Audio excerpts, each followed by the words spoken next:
Well, the kitten has fallen on WrestleMania 35, and for many, it was a mixed bag. I'm Ashley with WatchMojo, and this is the top 10 best and worst of WrestleMania 35. Before we begin, we publish new content every day, so be sure to subscribe to our channel and ring the bell to get notified about our latest videos. For this list, we're going to reflect on the biggest wrestling show of the year, looking at the good, the bad, and the botchy. For the most part, it seems the event was a success, and many people went home happy. But like everything in life, you gotta look at things with a critical eye. So let's take a look. Number 5 worst. Reigns vs McIntyre.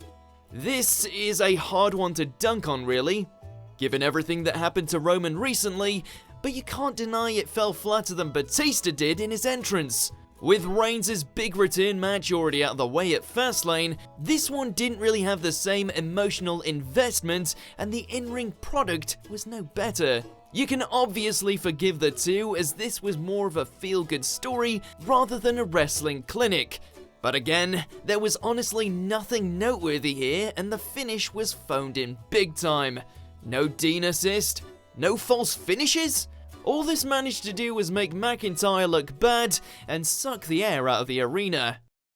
Number 5 best. Batista vs Triple H. Many may disagree with us on this one, but this was one of the few matches on the card that had that big fight feel. Awkward dad trying to be cool entrances aside, the two put on a visceral performance, with Batista taking some surprisingly nasty bumps throughout. Though, I guess his Hollywood healthcare can cover that. From nose ring extractions to broken tables, this certified boomer brawl kicked ass in ways we really didn't expect. But at a strenuous 23 minutes long, we can't put this any higher on the list. Number 4 worst. The predictability. Now, while a lot of the results in this show may have given you that warm fuzzy feeling in your tummy, WWE really played it safe last night. Kofi and Becky winning the big ones were totally necessary outcomes, but nothing really gave that surprise factor that WrestleMania has been known for over the years. Aside from an upset by the Iconics, there were no swerves, no shocking outcomes, no crazy returns, and perhaps worst of all, there were no real game changers. Meaning Raw and SmackDown might just feel like another day at the office this week. Professional wrestling needs spice, and if you took one look at this card and guessed every outcome correctly, it's not really doing its job of suspending your disbelief. Number 4 best. Basic thugonomics.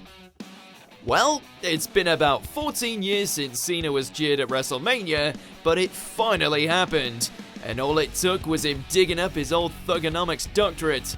Continuing their rivalry brewed at last year's Mania, Cena interrupted the Drifter's rather self-indulgent performance, but this time with his old gimmick. Cena laid into Elias, spitting some straight fire that we're pretty sure isn't PG, talking about his bollocks and whatnot, with fans loving every second of it. It's a firm reminder of why John simply is one of the best. Number 3 worst. Baron Corbin winning.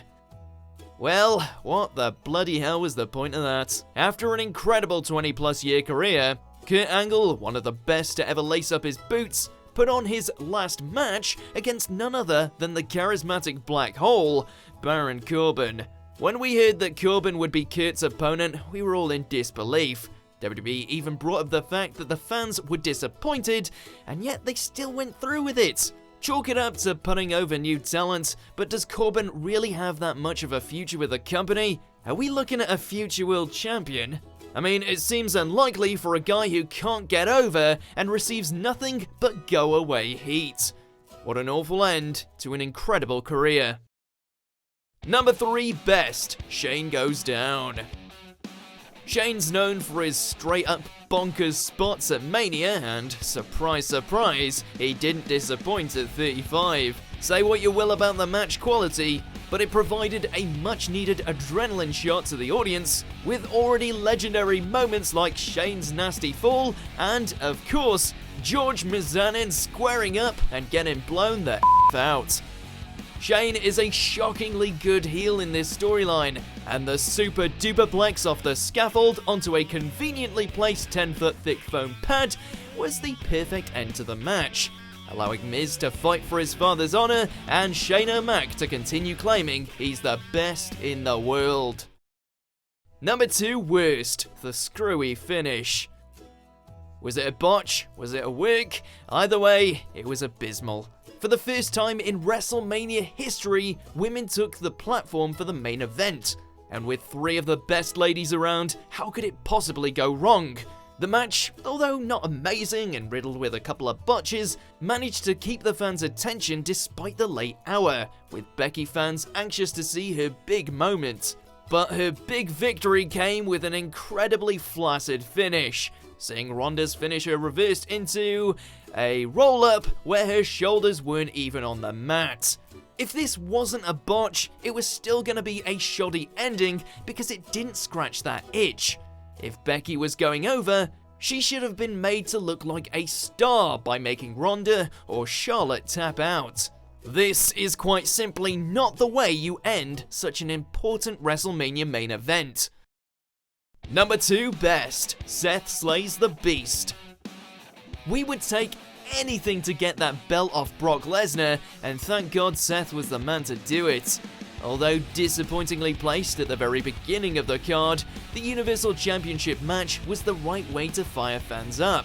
Delivering a cheeky low blow and 3 devastating curb stomps, Seth was able to pull off a victory, getting the belt back on TV in a way that still managed to make the Beast look like, well, a beast. Here's hoping Lesnar stays real far away from championship gold from here on out. Number 1 worst, the length. Hands up in the room, who thought WrestleMania 35 was just the right length?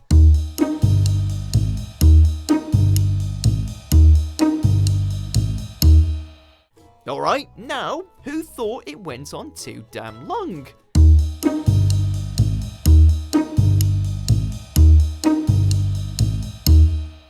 Thought so.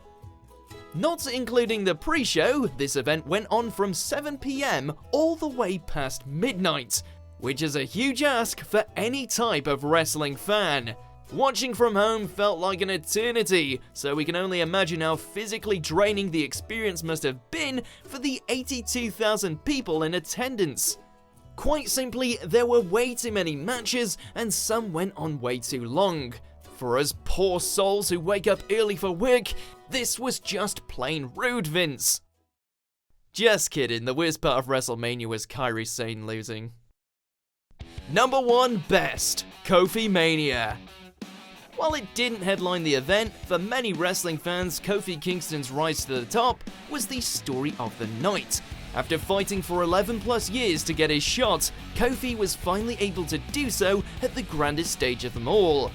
With Daniel Bryan's superb performance as the villainous bastard hell-bent on putting the brakes on Kingston's WWE Championship victory, this was wrestling storytelling at its finest.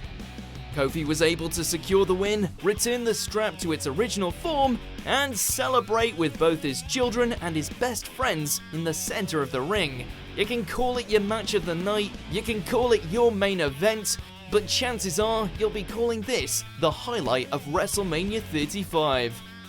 Do you agree with our picks? Check out these other great clips from WatchMojo, and be sure to subscribe and ring the bell to be notified about our latest videos.